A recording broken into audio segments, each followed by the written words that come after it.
This is the Desphere 13 and welcome to another episode of World of Tanks. Now, during one of my past live streams, I ended up playing with the two people who had shown up to watch, and thankfully they were both on the NA server, but I'm here with, I believe it is Mark? Yeah, MARKHERO, and he's been grinding up the tree to the GW, well, or was it was the GWE100 or something like that. Basically the tier 10 German artillery, because it's on the line, and you can see him talking about how previously he was in the tier 8 and he just unlocked the GW Tiger, and he was pretty darn happy about that. So this was either my last game or second to last game of the night after about 3 hours. Well, I believe it was close to 5 hours or something like that. But anyway, and I'm here in my tier 9 VK, and I'm thinking, you know what?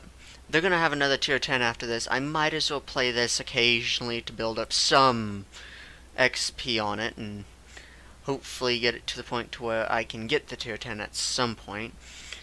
Because with how I've done this, it's actually in a pretty good position to, because I have the mouse unlocked. Yeah, I won't get it for free when, you know, the new tier 10 comes in, but at the same time, I'm not going to have to re-research everything up to the mouse and essentially start from tier 8 and have to grind my way back through, because I don't want to do tier 8 heavy tanks like this again. You see me make a mistake there. I accidentally went a little too far to the right and ended up going to the wrong side of this building. And now I'm just poking out against this IS-3, and I'm starting to feel like that's actually what you're supposed to do in the tank, because side scraping, yeah, you can get some pretty darn good results if you angle just right. However, if you don't angle just right, you're just gonna get penned in the side time and time again, like that. Now, I'm gonna pause it right there. That's not too bad of an angle, if you ask me. It's, you know, definitely could be better, but it definitely could be a lot worse. And you can see right there, they went right through this area of the tank. Now, if I had poked out and angled it a bit more, maybe it wouldn't have done that, but what happened happened, and I can at least learn from it. So what you see me doing here is actually ignoring where the IS-3 was. I've assumed that he's gone back, he's turned around, he is a tier 8 in a tier 9 game, but that's not the case, and you see my horrible map awareness. He's there on the map, but it takes until he hits me to actually realize, hey, there's an IS-3 over there. A bouncer shot off the lower plate because of his backing on the corner. And what I don't realize is you can actually shoot through that. I thought he had backed around the corner completely, that he was fine.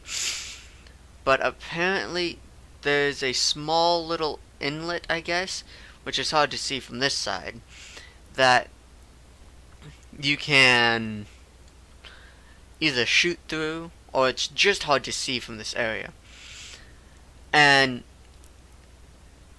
Mark kind of recommends, hey, maybe side scrape around that corner, don't just fly on out like, you know, that E75 did, because he's gonna pay for it.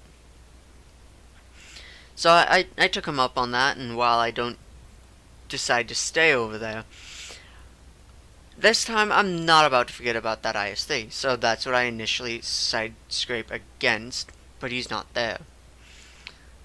I'm very suspicious until he decides to herp-a-derp his way along and face not only me, but I believe it's an IS-2? I thought there was an IS-2. Maybe I'm just reading his name. But 2 tank destroyers and an Indian Panzer. He's not gonna live through this. And then it's just a matter of the Yag Tiger and the IS and the Patriot. And our Yag Panther, or Yag Tiger I should say, comes around behind me, puts a good shot in, and he's taking damage because his lower plate is exposed and unangled. Artillery starts raining in, and at this point I'm not really too concerned about that Yag Panther. Well, Yag Tiger, my bad. I wonder how long I've been calling it Yeg Panther. But anyway, and now the IS and the Patriot, I'm not worried about. Yeah, the Patriot's going to be an absolute pain in the rear end. This IS, however, as long as he doesn't get my side, he's not a threat. Patriot, however, is a pretty darn good premium tank. But with that, he's out of the running, and now it's just me and this IS. The IS has very little options. You can wait for artillery to take care of me, you can wait for backup, which I doubt ever comes. Or he can decide to wait and wait and wait until it's no longer, a good thing for him to be waiting. Yeah, I bounce off him, but he aims at my cupola and misses. He's not going to make it through this. There is no way he's going to make it through this. And just as I'm about to reload, the Indian Panzer finishes him off, leaving 2 artillery and the UDES. The artillery aren't going to be the hard part. It might be the UDES. And as you can see up in the hit log, I've almost done 4,000 damage. And to be honest, I wasn't paying attention. I feel as though when you stop paying attention to, oh, this is what's going on with this is what's going on with this. Now I'm at 4,000. And you just enjoy the game, you tend to have a lot more. Yeah, you can have an absolute terrible team. But if you're having fun, who cares? And that's the thing that I'm starting to understand is, screw the team. Yeah, I can do some good here and there, but I've been focusing more on having fun, doing good by me. If the rest of the team has a horrible game, well, I am not necessarily involved with them. And since I've started just kind of being like, screw the team, when I lose, I'm having more fun. I've noticed that. But second class mastery badge, spotter, which I always seem to get in this tank, bruiser, shell proof, fire for effect, and then onto the big ones, steel wall and high caliber. For that 4,366 damage done, 3 kills. I got all those medals and whatnot, and just a testament to how good the Patriot is to just kind of crush.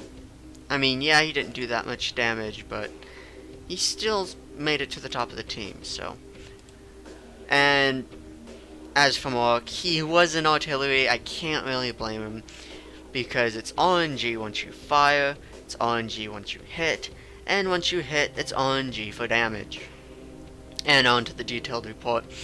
Fired 13 shots, hit 12, 11 penned, meaning 2 shots just, disappeared, I guess. Again, 4,366 damage. Got hit 14 times, 4 of them penned, 10 bounced. And hits received a splash damage 1. I've actually never seen anything there before. Might just be my imagination. But 4,080 damage blocked for that steel wall. Hit 7 vehicles, damaged 3, spotted 3. And assistance damage was 1,611. I don't run a premium account, obviously, but I did make about 20,000 credits, which is pretty good for a tier 9. First one of the day in the tank. Playing in platoon tier 9, gotta love those bonuses. I got a total of 2,470 experience on a tank that I might be needing that experience here soon. So, this has been the Despair 13. If you enjoyed the video, please give it a like and share. It really does help out with the channel. And if you have a replay of your own, send it down to the email down in the description. I promise I will try to check it more often. I know as of recently it's been like, hey, I'm gonna check it. Oh, this is a replay from a couple of patches ago. So, hopefully I can remember to start checking that more often and get your guys' replays in. But if you need any updates as to when I go live, to maybe join me in a platoon towards the end of it, you can follow me on Twitter, Facebook, also down in the description, and Twitch. Twitch is the big one, because that's when I do all, the live streaming, I guess, so. But yeah, this has been the Desk 13. Hope you enjoyed the video. Signing off. Bye.